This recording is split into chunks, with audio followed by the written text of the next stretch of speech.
considered human trafficking, those elements need to be present.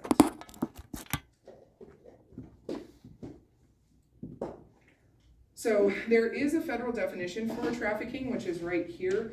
Then there are two primary types of trafficking. So you have sex trafficking and then labor trafficking. And I think oftentimes sex trafficking is the one that receives the most attention, but labor trafficking is often overlooked. And given sort of Colorado's agricultural makeup, we do have pretty significant amounts of labor trafficking in the state of Colorado.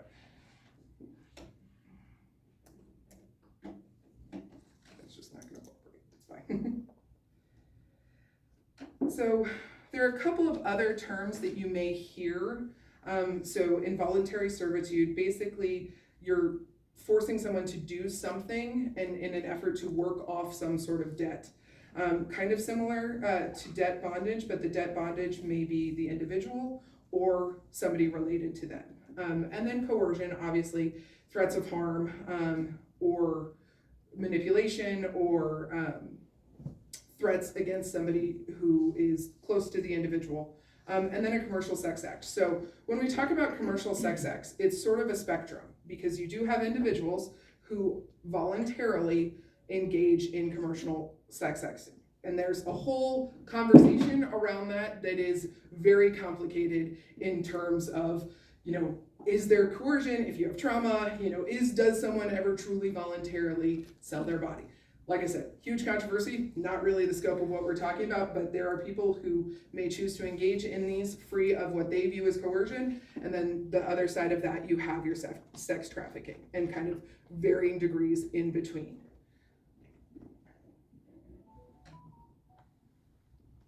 So I think it's important to talk about myths. I think for a lot of individuals, this first one is really hard to kind of wrap your mind around. I think the way that the media portrays trafficking is it is this violent crime that's often perpetrated by someone who is unknown to the individual. I mean, when you look at, I know it's a terrible example, but like look at the movie Taken, right? Like this is not, for those of you who've done the work, this is not what it looks like. And in fact, it may involve a degree of violence. It may more often is going to involve threats of violence, but it is not always or even usually a violent crime. There are often pretty significant elements of coercion that go into this that oftentimes can be more effective than just physical violence in controlling and forcing an individual to do that. As I said, there's both sex trafficking and labor trafficking. People sort of think that this only happens to undocumented foreign nationals. It happens across a wide spectrum of individuals. There's also this idea that only women and girls experience sex trafficking. Again, that is not true. There are pretty large numbers of men who are trafficked, as well as individuals in the LGBTQ+ community. These individuals may be even more vulnerable to trafficking. And the idea that you have to take somebody somewhere. One of the things that I think, as I learned this work, often trafficking happens, we've seen it in our community within families. So your adult mother may engage in prostitution, for a variety of reasons, but then may opt to traffic their own children to continue to get money, drugs, rent, whatever that looks like. But that's actually not terribly uncommon in our community. So I sit on a multidisciplinary team called Mastiff, and it talks about high-risk individuals in our community that have come in contact with, our team at UCHealth or, Sheriff's Department, all the different entities, and we discuss these individuals. But very often, this is occurring within our community by individuals who have always lived in our community. And then, like I said, that spectrum about commercial sex. And then this idea that if the trafficked person initially consented to do something, so I will work for you if.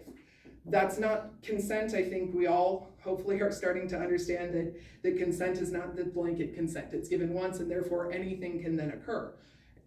It is that they may have consented to one thing, but those elements that I talked about, that coercion, force, threat, all of those have now come into play, so that consent has been withdrawn or is not able to be given freely anymore because of those coercive elements. Again, the idea about that physical restraint, I think, is one of those myths that's very much perpetuated by the media. So often when we encounter individuals who are experiencing trafficking, they are choosing to stay in a situation as a result of pretty significant emotional manipulation, potentially threats, but oftentimes this is, one of the issues that we'll talk about later is they often don't recognize or identify as victims. So that makes it incredibly difficult for them to articulate that they're being tricked, because that's not how it is in their head, because those elements of, physical restraint very often are not present. So it's often someone they know, someone they have a relationship with, someone that they believe is one of their people, that they might think that they love and loves them back. So that can obviously complicate a whole lot of problems. As I said, labor trafficking, anytime you have a pretty large agricultural community, you are at risk for labor trafficking. We also, because of a number of factors in Colorado, given 5 military bases in the Springs, we're a part of the I-25 corridor, we have college campuses, we have a significant risk factor as a community, as a state, for trafficking, both in terms of labor and commercial sex. So our massage therapist, it's obviously very prevalent. You've seen those massage parlors that really, they're not massage parlors. These are fronts for human trafficking. And usually as quickly as Metro Vice can close them down, they're gonna pop up somewhere else, which is unfortunate. Can I ask a quick question? I couldn't read at the bottom where those myths came from. Was there a website on that? There absolutely is. Tell me what it is. Yeah, it's humantraffickinghotline.org, Oh, okay. myths versus facts. Thank you. And they actually do a very lovely job of providing data and countering those myths. So labor trafficking, basically forcing someone to do labor as that sort of modern day form of slavery, using that force, fraud, or coercion. So again, this can be agriculture work, it can be massage therapy, it can be domestic work. All of those things fall under that labor trafficking. When we encounter individuals who are concerned labor trafficking in the hospital, we often see this manifest as sort of the poor working conditions having declared themselves. So a lack of appropriate safety equipment, multiple injuries that have gone untreated. So we'll see this with fractures, poorly healed fractures. Individuals who have lacerations but are not, like they've not been sutured, things like that, where there clearly has not been consistent access to medical care after an on-the-job injury has occurred. So that's likely when we've seen those in the hospital, but again, very rarely, even if we have a high degree of suspicion, are individuals willing to disclose. What kind of population is that you're seeing that from? That we typically see is kind of, I would say, males 20 to 35-ish, where we see those type of injuries where we get concerned about trafficking. And what kind of work? Construction, agriculture.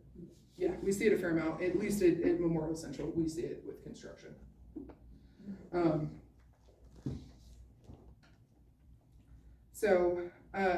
Sex trafficking, obviously this is the forcing an individual to engage in sex acts. If the individual is under 18 and they're involved in commercial sex, it's defined as trafficking. So those other elements may not be there, but a child can't, they're going to be coerced. They can't freely give that consent for these acts. So it's assumed that is by definition sex trafficking if it's occurring in a minor.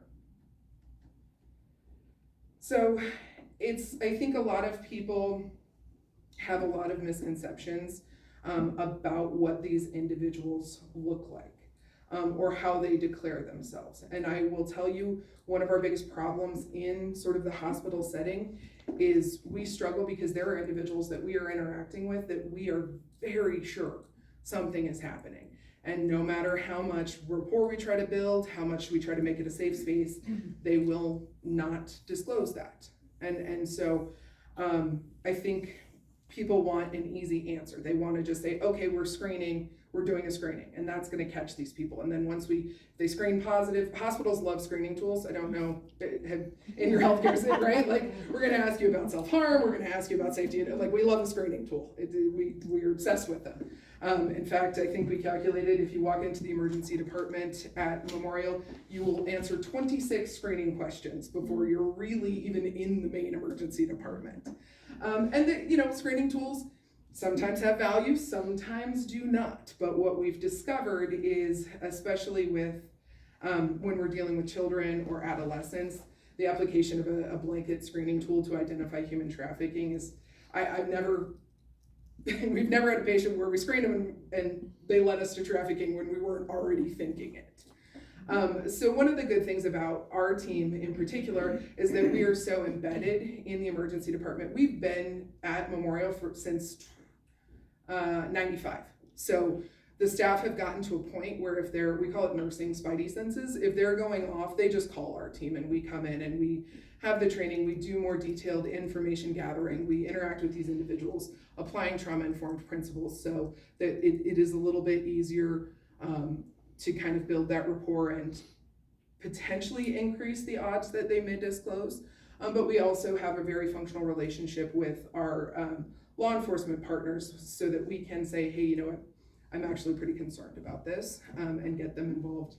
And sometimes it's successful and sometimes it's not. TESSA, the community advocacy organization, is also embedded with our team. They're in our hospital 40 hours a week. They're in our space.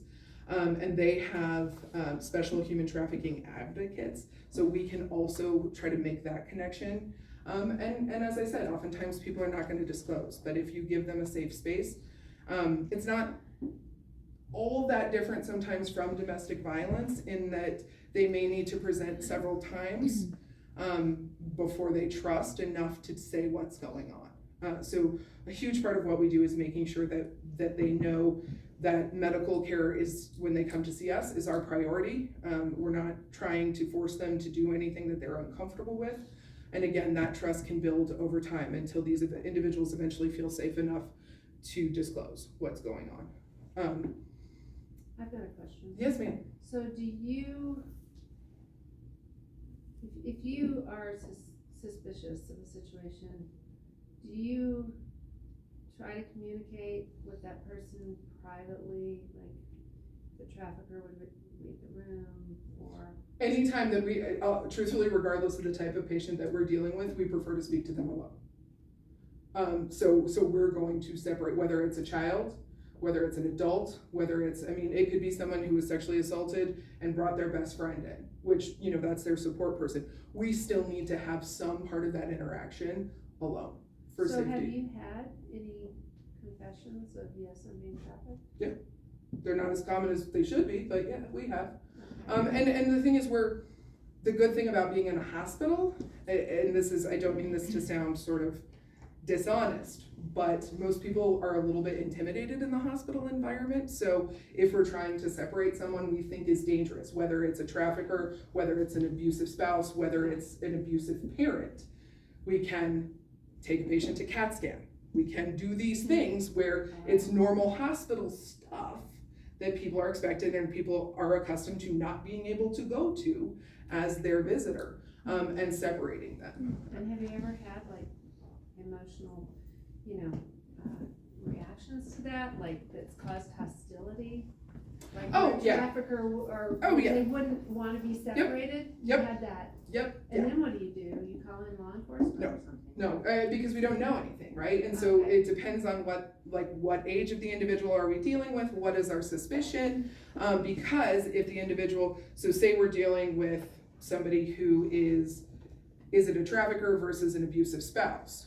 There are exceptions to mandatory reporting for that, so we can't necessarily jump to law enforcement if it's a domestic or intimate partner situation versus, so ensuring that we're not escalating a situation, because oftentimes for these individuals, law enforcement is not a positive thing. So we're to introduce law enforcement, security, any of those things. Usually what we'll do is exactly what I said. The patient needs to go for a CAT scan. And that's what we do, right? Because I've gone in, I will hide, I'll flip my badge over so they don't know what type of nurse I am if there's a safety concern.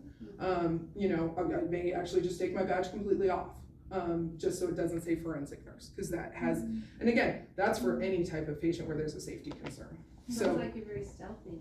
We can be, if it's a safety issue, and you know, we're gonna at least try to have the conversation. But to that point, one of the really important things and one of the biggest gaps that we've identified is the failure to appropriately utilize interpreter services when interacting with these individuals.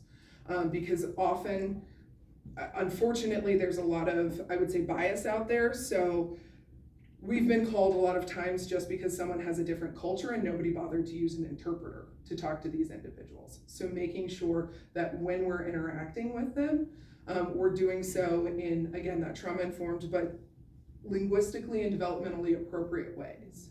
So because things spread like wildfire, right? Like as soon as people are very infatuated, I think, you know, that sounds, I don't know how else to say that, but in the hospital, I think there's this idea that we can identify and we can save and we're gonna rescue these people. And it's not how it works, right? Like this is, you all who have done the work understand this is an incredibly complicated patient population. And even when you can say, we have resources, we have help for you, they may not take it.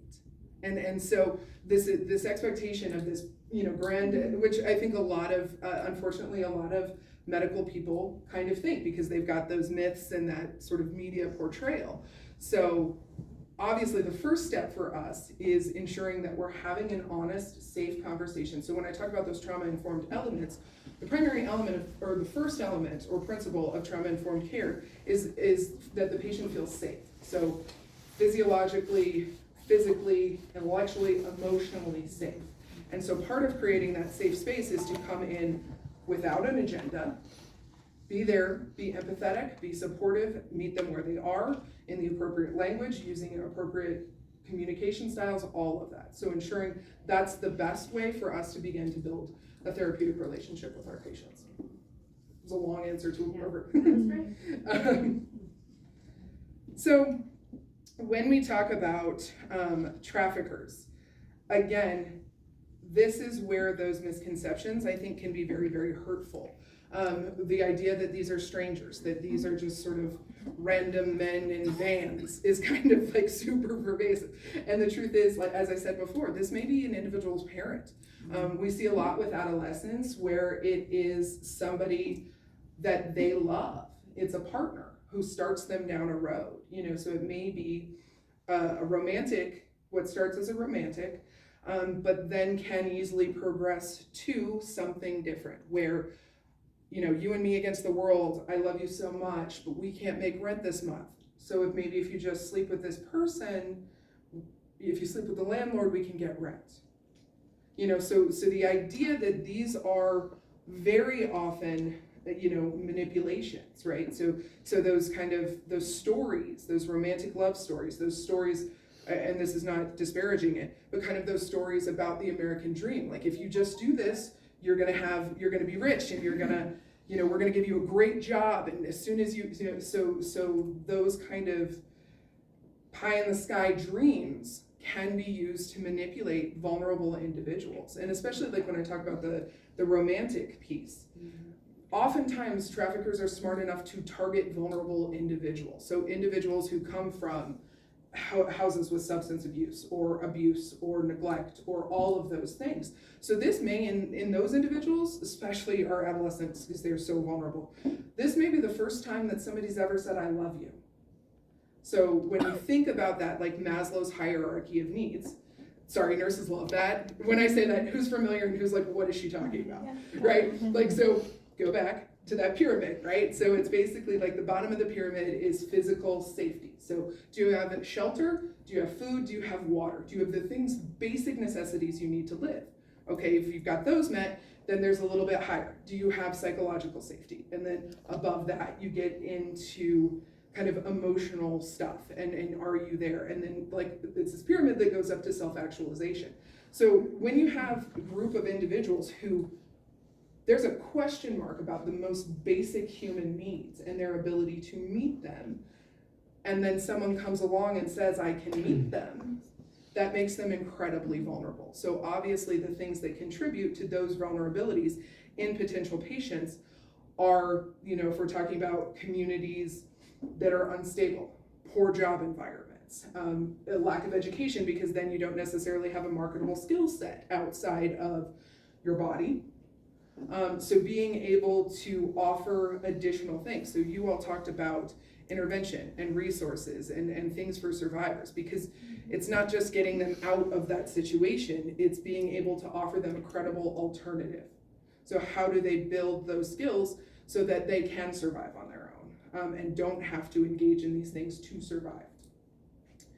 I am well over my 20 minutes. So We gave you a little extra time. okay, actually. when would you like me to stop? So if you could jump to exactly how it works, like if you have a place where you come in to the hospital and then what? Sure. So if an individual presents to the hospital, they are going to, for whatever reason, so there are certain things, especially with sex trafficking, that we're looking for. So do they have frequent visits for untreated or sexually transmitted infections? Do they have what's called pelvic inflammatory disease when we're talking about women? So that's basically the result of untreated sexually transmitted illnesses. So do they have those things? Do they have those unhealed injuries? Do you have the person who will not leave the room? And sometimes people will be like, oh my God, they wouldn't leave the room. My next question I've learned over 5 years is, did you ask them to? Which seems like really basic, but then they're like, oh no, we didn't. Well, you gotta ask, and we've had, it's because obviously they get us involved a lot in the labor and delivery world. There's a difference between someone who's there as a trafficker or a very concerned spouse who's terrified to leave their person alone. So being able to get kind of through that without going in with those assumptions is critical. So we primarily see patients in the emergency department, although we will see patients all throughout the hospital. So usually these individuals rarely say, I'm here for trafficking, I am being trafficked. So it really is a presentation. So is it, like I said, those untreated illnesses, untreated injuries, suicidal ideation, individuals who are threatening self-harm or have demonstrated self-harm, because for these people that may be the only way out of a scenario. So having a high degree of suspicion, individuals that have pretty profound substance abuse issues, which unfortunately is a lot of our patient population for a variety of reasons.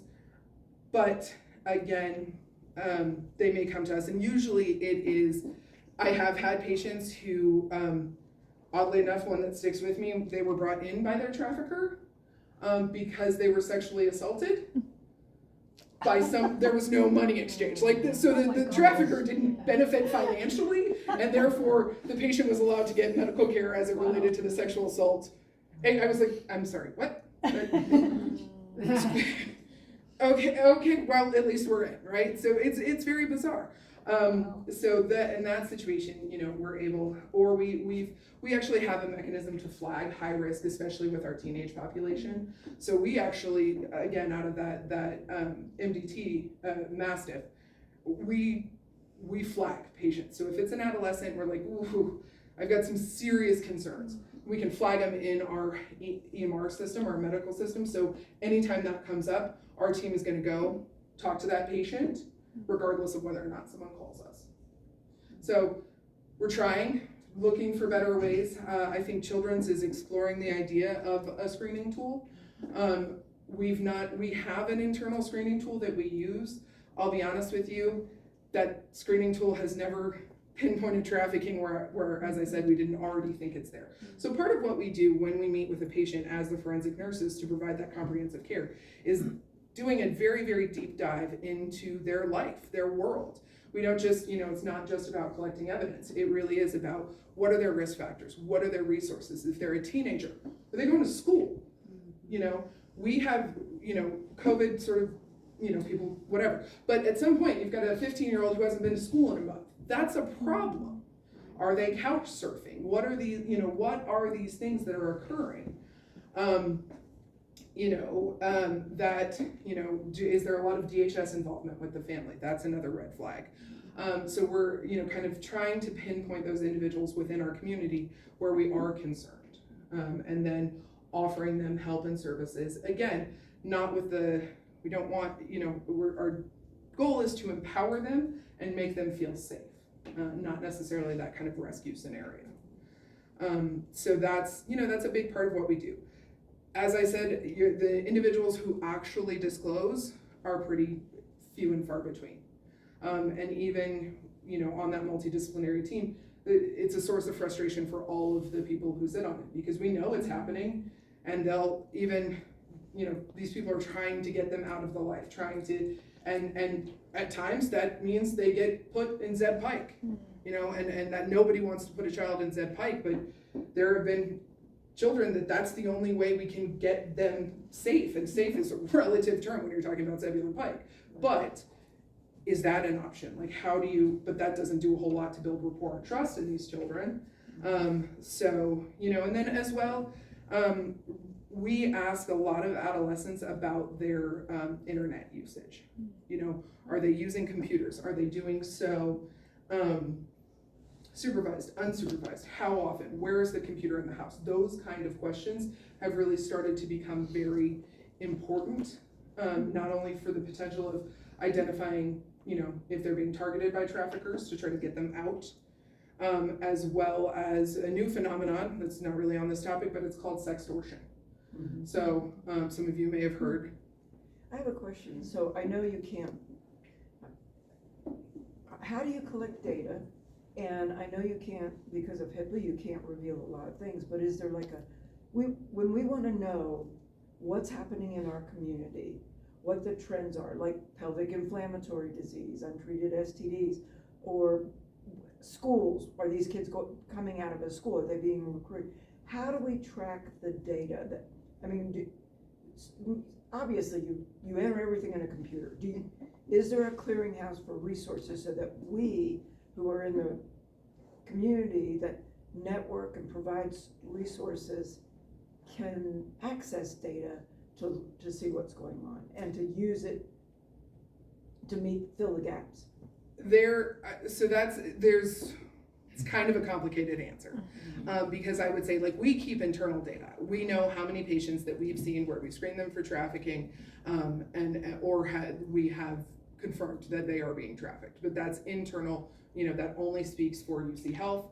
That then, if you look at this health department, when you talk about STIs and pelvic inflammatory disease, they have some data as it relates to that, but there's not they just have reporting rates on those STIs as they occur in the community versus are they a result of. Mm-hmm. So that's the piece that gets very, very complicated, because you're dealing with ultimately a shadow group of individuals. So very often who, yes, they're coming into contact with social services, whether it's, law enforcement or DHS or those things, but being able to tease those out in a, let's generate some data kind of form that's packageable is incredibly difficult, because these are nuanced things. So yeah, if I can look at a medical record and think, ooh, that's high risk for trafficking, just like a DHS caseworker can look at that and be like, ooh, I've got some serious concerns. But a way to distill all that out in just a pure data points, I don't know how to do that, truthfully. Do you know of any states or areas that are doing it? See, that's the problem, because the continuity of care, multidisciplinary, continuum across the trajectory, that's a big problem. That is a big problem, especially with domestic minor sex trafficking. And if there's just no way we could put our finger on the pulse. Yeah. So yeah, there needs to be a network. Sure. I don't disagree, but truthfully, in terms of the logistics of that, you can take, we have to trust that the individuals who have been identified, whether it's by our organization, by law enforcement, DHS, those kinds of things, they are being connected with services. that is being done, but again, because of the stigma, because oftentimes we're talking about minors, because of all of that, that's not necessarily, we're able to connect them with certain resources, but can't sort of do a blanket declaration about their needs. And so if the idea is to kind of stay with them longer, offer them more, then that's really where those, the whole point of this group is community partnerships. So that's where, connecting with an organization like TESA, who is maybe following these individuals for a longer term, may be, beneficial. But again, there's a lack of follow through to a certain degree with these individuals, So one follow-up question would be, like, say if you see a trend of kids coming out of a school in D11, do you share that information with the resource officers? Is there a way that they can kind of? No, well, we would not share with SROs. Okay. Truthfully, if we had a concern, we're gonna deal directly with the Metro Vice unit, the human trafficking unit. Okay. Yeah, that we absolutely will share if we have concerns, but not necessarily, because I'll be honest with you, we've never had one where we're like, oh, it's D11 or it's D49. It's these pockets of, where you just really encounter a child who's not going to school. When you look at what you're truly, the things that need to be tracked and followed as potential trends are some of those things that I talked about in terms of risk factors. So do you have a high-risk family? Do you have a family with a lot of DHS? Do you have a history of child abuse in the household? Do you have a history of substance abuse? So those are things that make that individual high risk for a whole variety of things, to include human trafficking. So one of my concerns is there's a suspicion that there's high school kids recruiting middle school kids. And some of the things that are said in this community kind of thing, not necessarily Colorado Springs, but the age group, and there's just no way to track it. Truthfully, I don't know that there is. Because again, it's like trying to catch smoke, right? Like nobody can say, yes, 100% this child said this and did this with this child. Like it's always kind of this underlying, I don't want to say rumor, because obviously, there may be accurate, information being given, but how do you catch that? How do you follow the trends? and how do you get them to someone who can investigate or provide them medical care or do those things if it's all kind of based on rumor? And oftentimes, even when you directly ask these individuals, they're going to tell you they're fine. They're going to tell you they don't need anything, and that's not occurring. So, Thank you. yeah.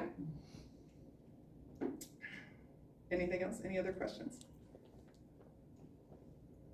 I do, and I think you kind of covered, but DHS does have certain, as we know, protection rights for children that, even you guys got some limitations, obviously, but the teamwork, and I do commend you, because I've worked enough as a victim advocate. You guys do great. You really do. Of all the states and different places and jurisdictions I've been, I want to commend you, because your SANE program is really has been done well. So I am impressed with that. But that DHS's piece on that whole MDT, multidisciplinary team thing, including a safe passage. So, because there is certain, when those red flags hit, am I right, that you can at least take that child in, DHS can do some things, even if it is a forensic interviewer type thing, to get a little bit more information, as opposed, so can you elaborate a little bit on that? Are you doing that much with those red flags? We try. So to give you an example, we have there's a 14-year-old girl that our team has seen 3 times in the last 3 months. She's endorsing consensual with a 35-year-old man. Currently, there is no, yes. But has he not been charged then? I think they're working on it. Yeah, they're working on it.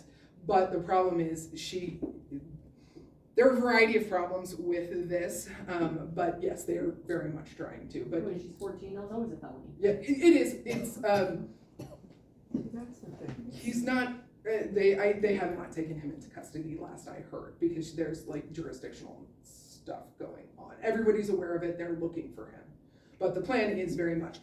But when we talk about this, yes, absolutely felony, sex assault on minor. But she is, in our mind, incredibly high risk for trafficking.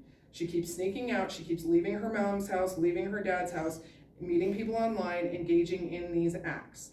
So right now, supposedly they're consensual. No, there's no commercial gain for them. We're terrified because the next person she meets could change that. So what we did is we took that child, we took the information, we took it to Mastiff, and we flagged her. And so we've reported to DHS multiple times. She denies there's abuse in the household, so they screen it out. We were, by those community partnerships, we're able to say, no, screen her back in, and here's why. So we're able to have those conversations where, like, you can't necessarily get that through a hotline report. We can't emphasize that enough versus me looking at a DHS caseworker with whom I have a relationship and saying, these are my concerns, someone needs to lay eyes on this kid. So why has she come to you 3 times? Because she's been assaulted. Her parents keep bringing her in. Her parents are Mhm. bringing her in. Yeah. Are you performing the SANE exams, not just, I know you got the questions, but doing the SANE exam as well, so you do collect evidence? Yep, if the patient consents to it, yes. So on that, on the juveniles consent, do you have to have the adult consent?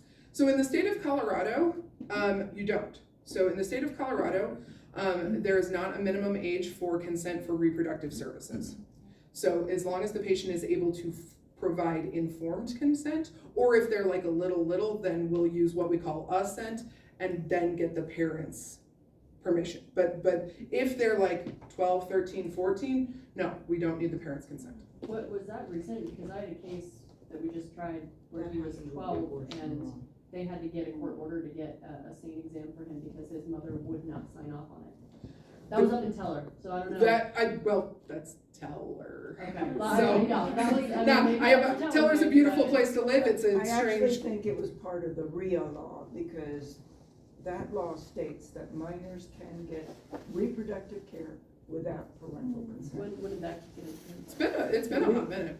Huh? It's been a while. No, Is that what- it was first 2.0 was passed last year. Oh, okay, because And this is a the 2020. first edition was passed the year before. We've been able to offer our services I've been on the team for 5 years. That's always been our practice. Is No to be parental consent. for individuals who can provide informed consent.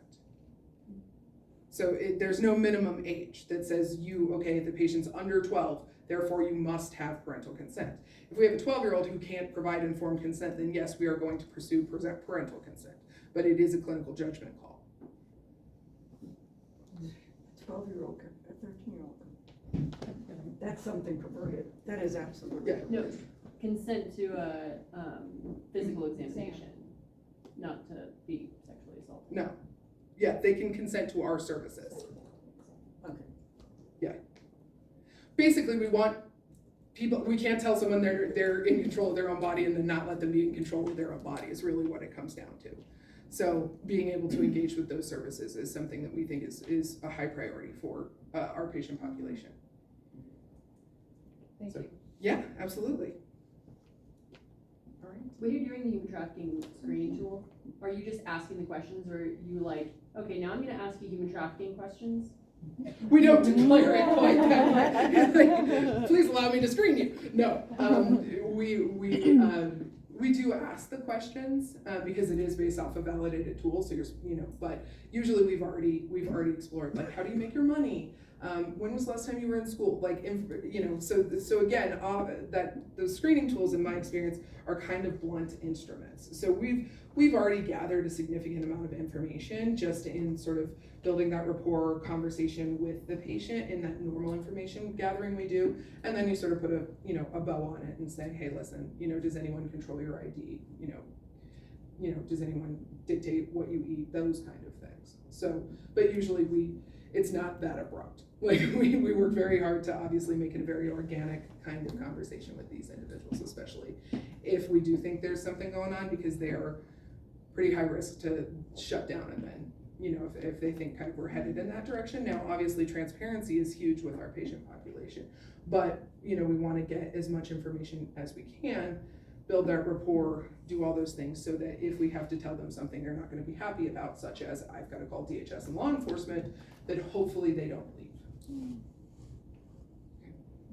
Are you doing the exams at all through Safe Passage? Or can you guys do, right? We provide the medical forensic care at Safe Passage as well as the hospital. And on that note, because talk about the MDTs, you guys are kind of set up, and you're already there a little bit, because everybody's there, law enforcement, you've got. Yep. Okay. Yeah, our team is embedded in, to my knowledge, all the MDTs in this community. So elder abuse, child abuse, adult sex assault, the human trafficking, we're present every month at those meetings. Yeah.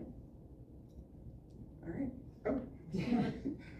Well, I wanted to ask, do you do education on human trafficking within the hospital population? Yes, we do. We do actually quite a bit. And actually they asked that I present at the trauma symposium this year. So that's actually for the entire Southern Colorado region. So we do that. As well as the other side of what we do is we house grants to provide education to any medical professional who's interested in caring for our patient population. We provide the education free of charge. We also do technical assistance and support SANE programs throughout the state. I'd like to ask some questions about the processes that go on when, let's say, a person who's been trafficked and is Asian or African and they don't speak English. Do you have translators? What is it like to get? Yes. So there are a number of laws that require organizations providing medical care adhere to in terms of ensuring appropriate interpreter services. So we have in-house, we have Korean, Spanish, and ASL. And then any other dialect that we've encountered so far, and we've encountered quite a few, we have what's called, for lack of a classier description, interpreter on a stick. So it's virtual interpretation through a contracted organization of medical interpreters that speak a whole host of languages. We've not yet, I think one time was there a very, very rare Chinese dialect that we could not find an interpreter for, but we were able to kind of meet in the middle with like a Mandarin. But in terms of African, Asian, all of those, we are able to, at the bare minimum, have that virtual interpreter so they can see the person can see them, and then we're present. Thank you. And 3 more slides. Oh, I have 13 more slides, but I can give you back your meeting. It's okay. No. Just, we only have a few more minutes, so maybe hitting some more highlights, or if there's something. So one of So the, we did Maslow's, right? yeah, there's Maslow's. But one thing to really touch on is this power and control wheel. So for individuals who, whether are in some degree of abusive situation, right? Whether it's an intimate partner situation, whether it's elder abuse, whether, these different types of abuse, there's an element of power and control. Obviously, you are engaging in these behaviors as a mechanism of control. So this one really talks about sort of the nuances in terms of the trafficking relationship that can occur.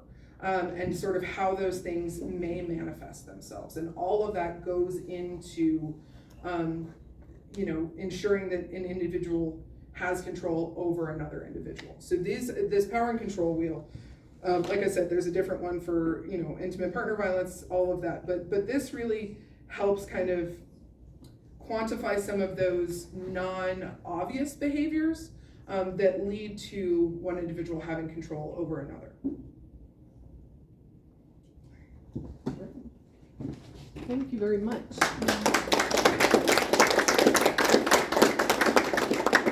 I think we could have you for a couple of meetings. So, we do have some snacks in the back. I'd like, please partake, please, mingle, and if you have some other questions for Sarah, there are a lot more than I thought would come up. Please feel free. Thank you. Yeah, absolutely.